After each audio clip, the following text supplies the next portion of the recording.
help grow their community.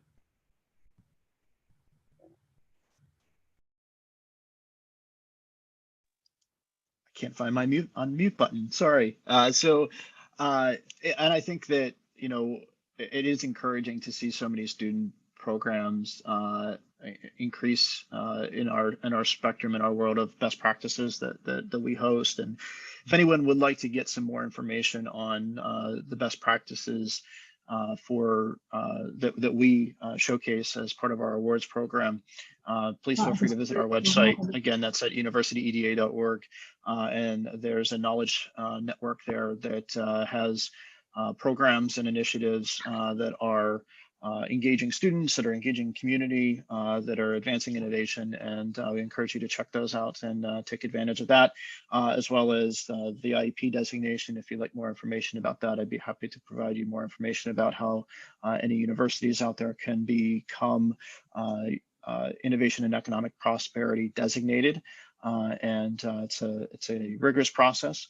And we are working with the Lemelson Foundation as well to conduct some deeper dives into ecosystem work and what that means, and the connectivity and the roles of those, the roles that Rachel mentioned, but also the connectivity of those roles. So we have more information that's coming on our website about that as well. So with that, I'll turn it over to either Judy or Dr. Hannity. Yes?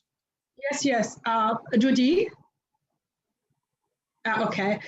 Yes, Tom, thank you so much for your participations with your team. I will start the discussions for the roundtable for all the presenter, specifically with you. Judy? Excuse me, Judy. Yes, I'm back. Sorry, my internet completely went down. No problem, no problem. Excuse me, Judy, I will take from your time because I need to ask the presenter the discussion point for the roundtable as I presented in the protocol.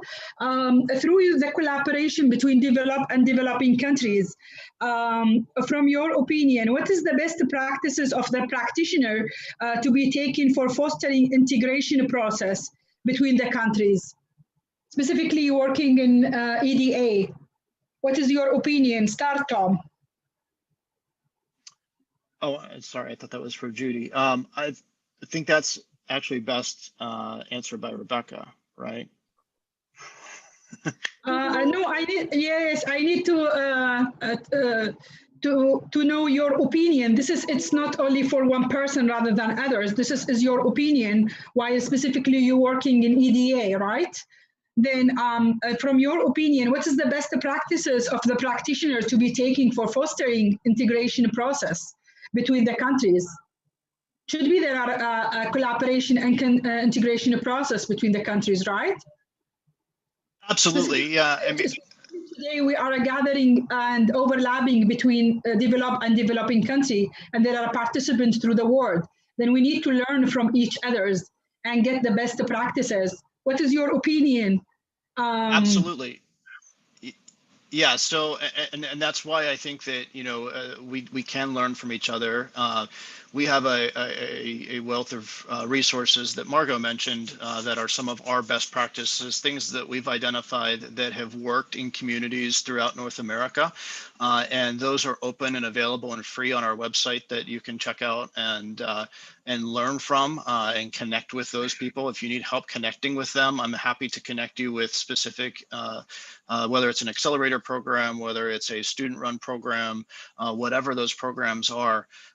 We have direct connections. We are that source of information and want to share that with everyone. So if you do have you know, more questions or want to be connected with specific programs or specific people at those programs, we are more than happy to collaborate with you and engage you with who is doing great work here with the University Economic Development Association. Okay. Dr. Hannah? Yes, if go I ahead. can jump in, is that okay? Yes, go ahead. So to answer that, to add to the answer to the question, I just wanted to share. So I was, you know, invited to chair on this session, but something we discussed earlier this morning was We have memorandums of understandings with universities throughout Europe. So we're based in, I run an incubator program for a university in Central California.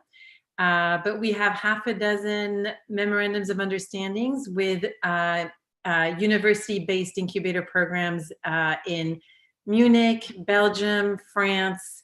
And the idea here is very specific at the start to answer the question that's here today. So best practice is to create these memorandum of understandings where it becomes an exchange program. So we can send a startup over there for 3 months and they get mentored by their consultants and given access to all of their university resources and all the resources that they would give to their own startups, and vice versa. We will host one of their startups at our incubator for 3 to 6 months. So that's one of our best practices. What I wanted to share also was the impetus for starting that was we had a med tech company that was ISO certified. So they were able to commercialize and start selling their product in Europe, but they hadn't gone through all of the FDA approvals in the US, and that takes often a much longer period of time. But the idea was, why don't you go to Europe, go to Belgium, there's a incubator that was focused on med tech type clients, try to figure out your sales and marketing plan there, start generating some revenue to support all the R&D, well, not R&D, but the FDA process that was still happening in the US. So that's just an anecdotal example of the reason why we connected with that one incubator. And then that led to more and more connections and interactions. So Dr. Hanadi, I hope that gives you a nice anecdotal example of some reasons or some ways to integrate with other countries and to share resources at that larger scale. Yeah.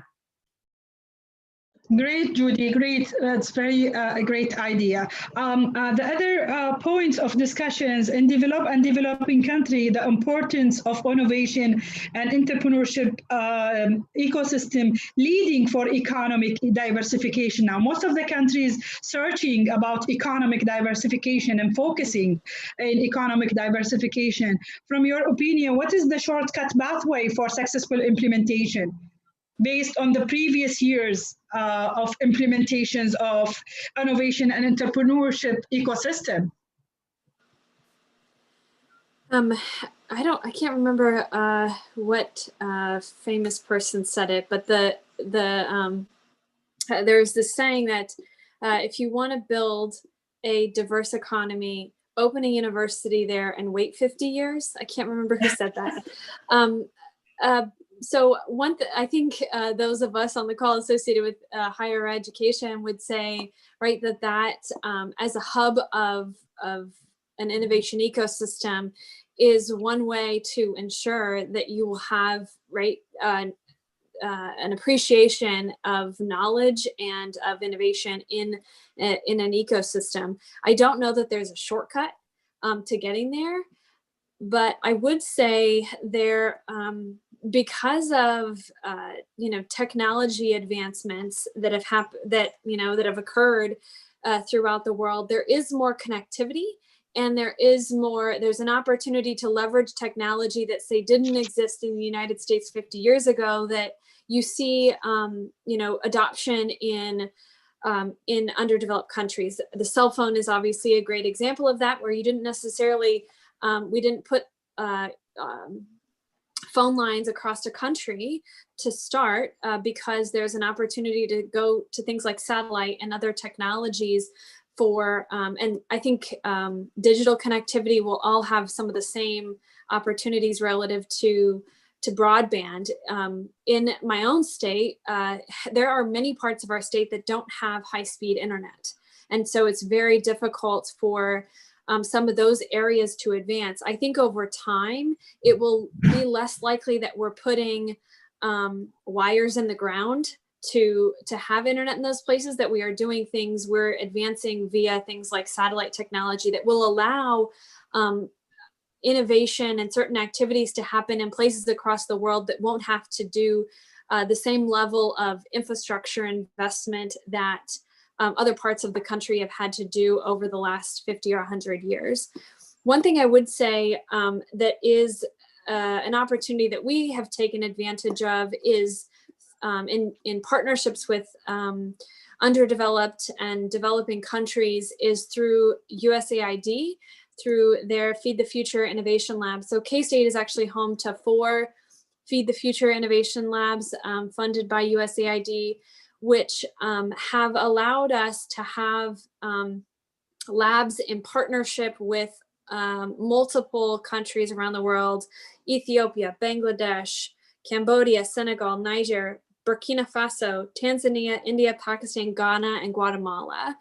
All of those labs have different functions, whether that is helping to advance agricultural practices, to help build diverse economies, improving things like nutrition and food security in some of these countries.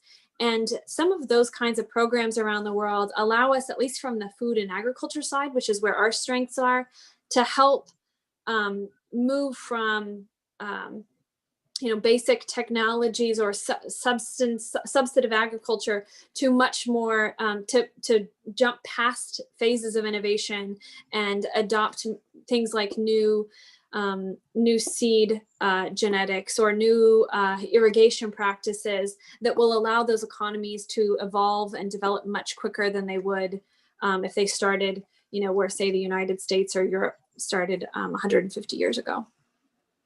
Thank you so much, Rebecca, for your detailed answer. My concern is if we're talking, first of all, about the infrastructure, if we put in our consideration, the infrastructures of the ecosystem is already done, okay? Whether in the lab, developing a program, developing accelerators, and also the skills people, it's there. Now, we're looking for what is next. And also with regarding to the fund, specifically for some countries, as a rich country, same as the GCC, we have a plenty of fund. Then the money is there, the skilled people is there, the infrastructures is there. Now, what is the next? What we're looking for to having more successful implementation? What is the opinion, Rochelle?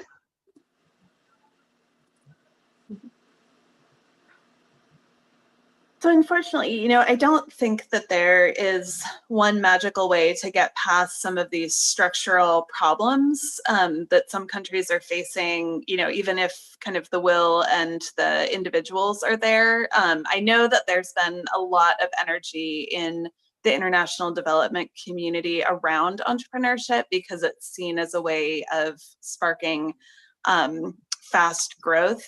We've observed here in the US and places where there is minimal infrastructure is a sectoral focus that leverages the particular competitive advantage of certain regions. And so, if there's not, for example, strong air transportation infrastructure, an area might look at agricultural innovations that they can use. They can just ship from where they are, or if they're near the ocean, we see a lot of blue economy innovations getting started. And we've seen that entrepreneurship support in particular sectors is actually an important component of helping people launch and scale companies. When you have sector agnostic resources, they often aren't that helpful for companies that are ready to scale. And so I think those are kind of the key components, but also just leveraging what international communities can bring in, but with a focus on keeping the development in the country that's under consideration. Judy, thank you so much, Rochelle. Judy, if you have anything, if you want to conclude the sessions, thank you so much for your presentation. Any opinion, Tom? You are only the man with respect to ladies. Tim, is it Tim? I'll let you jump in. Go ahead and give him push. I leave it to the experts. I know better. We were pulling your headset. No, this is, you know, I've learned a lot, actually. I hadn't heard about the UEDA, so that's a great resource. I'm excited to explore that for our university. You know, one thing I wanted to add, Dr. Hanani, is another option, what we're seeing, and we didn't wait 50 years, but it did take 8 years, where we're starting, you do see you know, certain trends bubble up. So we were definitely agnostic at the start. We worked with all startups in all industries. And now we've picked 2 sectors that we're focusing on, just based on the resources and infrastructure that we do have in place, such as the air base just down south from us, that is being used by SpaceX. And so there's an opportunity to create a vertical in aerospace and focus our incubator program vertical, just focus on aerospace technology. And up north, we have, you know, 300 wineries. And so there's definitely a lot of potential for ag tech. So we're selecting that vertical, and we're seeing a lot of things trending there. So I think it's being aware of the region you're in and what are the trends that you're seeing bubbling up, and then leveraging that as quickly as possible with the resources you already have in place. So it's going to be very regionally specific. Yeah. Yes, perfect.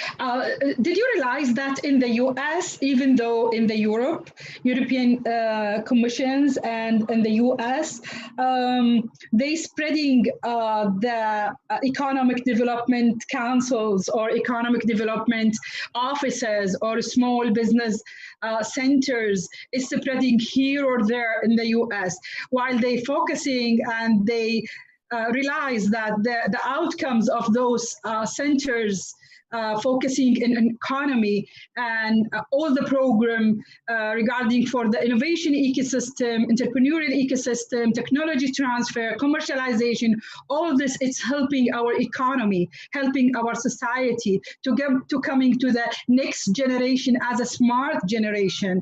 As Rebecca said, in some area, if it's low internet, then no reason they cannot connect, they cannot improve. Then based on that, the economic development is important or a vital tools in developed country and also in developing countries. This is the reason why most of the countries is focusing to develop their programs and to develop their economy to be smart, inclusive, and also sustainable. Exactly. Yeah. Any more points or discussions? Yeah, okay, go ahead. I'd like to add to that. I mean, I think that that's a good point, and I think that, you know, when we're looking at, you know, I shared with you talent, innovation, and place, those three aspects of how higher education impacts economic engagement. If you focus on one too heavily, that's not sustainable. You have to focus on all of them, and you have to focus on them somewhat equally in order to rise the ecosystem and the efforts together. So you can't create a strong talent base and then not have an attractive place for them to live, and you can't have innovation and jobs for them to participate in. So you have to look at all of them somewhat equally and spend equal amounts of time working to impact and cultivate those pieces of engagement. Otherwise, it won't work. It will fail. Thanks a lot. I think Judy, you can conclude the sessions. No, thank you. I mean, I think at the bottom line, you know, our jobs, each and every one of us, is we're connectors, and it's all about connecting those dots. So you can call it, you know, breaking out of the silos or connecting the dots, but it is about relationship building. And Dr. Hanani, you pointed out that really well. It's about opportunities within countries, connecting opportunities within regions, and this is a phenomenal platform to be able to do that even more. So thank you all for being here today. Thank you so much for all of you. Really, we appreciate your potential. And I think also most of the GCC welcoming you and let's say listening to your best practices to learn from you and learn and share, and also for connections and developing, we bridging between developed and developing countries. Thank you so much and looking forward for you tomorrow. Thank you. Thank you. Thank you. Bye-bye.